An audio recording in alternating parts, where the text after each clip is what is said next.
Morning! Hello everyone! Ngayon ay baka last na napag-vlog ko. Ngayon ay Lunes. Bukas mabalik na kami ng Germany.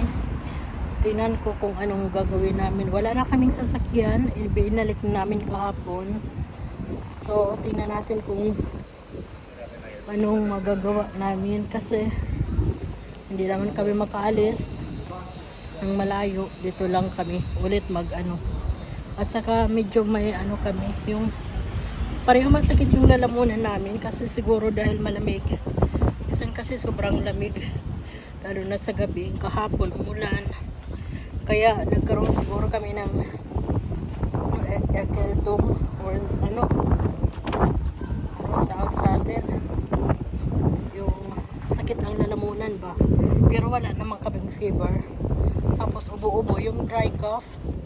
So tingnan natin kung anong gagawin natin ngayon. May GFC yun, Galinero fried chicken, hindi KFC, hindi GFC, pero din chicken, fried chicken din yung mga binibenta. Kaya lang hindi pa bukas dito, marami pang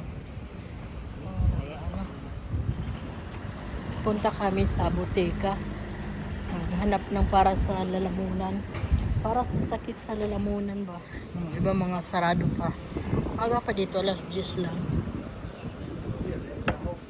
Hindi yun lang yung tao dito ngayon kasi tapos na yung Easter vacation ng mga bata, pero may yung ibang lugar mayroon pa namang Easter vacation sila. Mamma mia,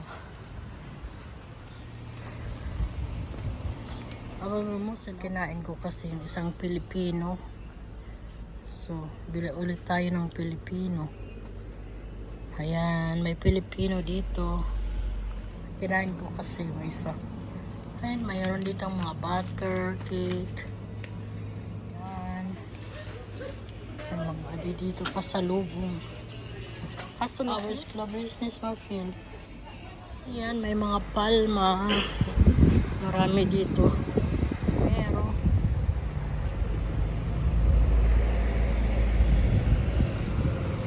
Nakalagay na ting-ting.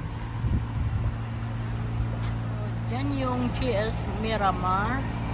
Diyan kami sasakay bukas pagpupuntang airport. Sakay kami ng bus dyan.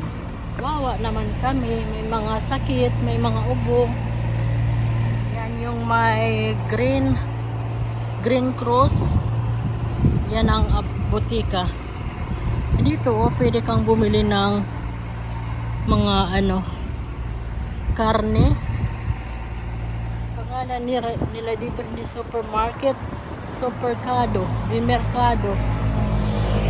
Tingnan natin kung farmasya, kung yung farmasya ay open. Ayan, open siya. Punta tayo dyan, bili ng gamot. Kayo dito sa labas pwedeng maghintay yung dog, may pagkain sila. So nakabili na siya ng gamot. Tingnan natin kung anong meron dito. Hindi pa kami nakapunta dito. Yung lagi naming pinupuntahan yung pa sa kabila naman, hindi dito. Los de Lona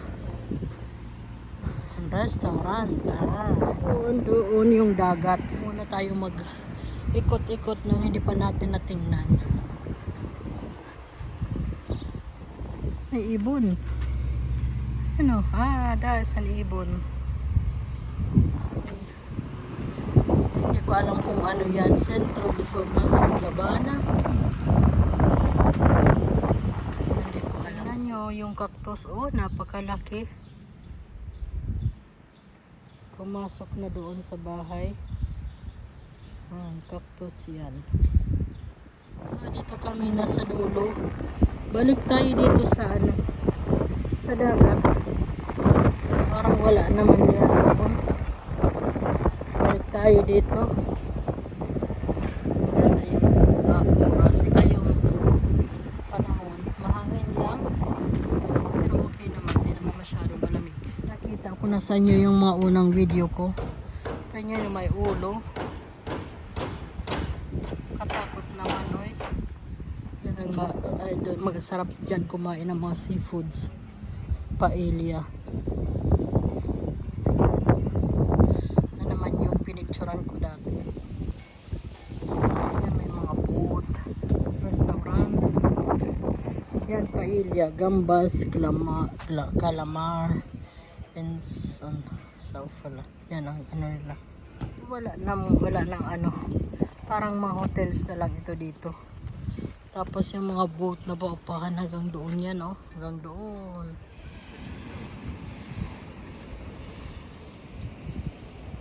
Da kann ich mich nicht mehr dran erinnern, aber ich habe das schon gesehen. Tambay-tambay. Ha? Wo wir gestern waren, da ganz vorne dabei. Hi. Mikatsi. Hi. Das hat gar nichts.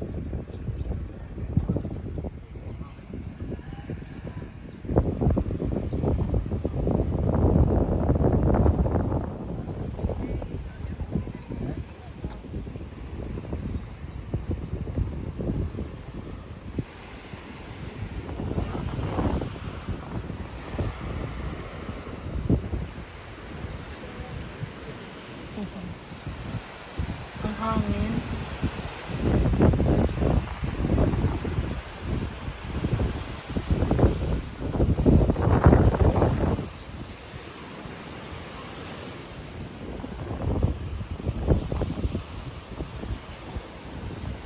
Aber hier schön warm. Und wir bekommen Vitamin D. Vitamin D macht wirklich. Oder gibt leckere Eis. Wenn man aufwächst. Hier gibt es wieder Supermarket.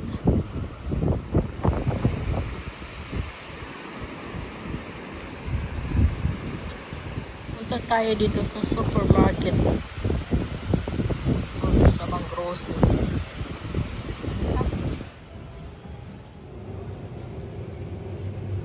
Saan coconut? Saan oats? Wow! Ayun, may tea. So yan guys, yung aking napamili. Hindi ko naman lahat pinamili ito ngayon. Pero ito yung dadalhin ko pabalik ng Germany. Tingnan nyo, ang ganda. Yung pasalubong ko sa aking anak. Ito naman sa asawa ko. Yung mga tea sa akin yan. Tapos ito para doon sa anak ko at saka yung boyfriend niya. Ito sa asawa ko. So, ito sa asawa ko, kay Harald. Das is Perla. Ayan. Perla sa anak, pasalubong kay Harald. Ayan po, i-share ko lang. Thank you for watching. Bye-bye.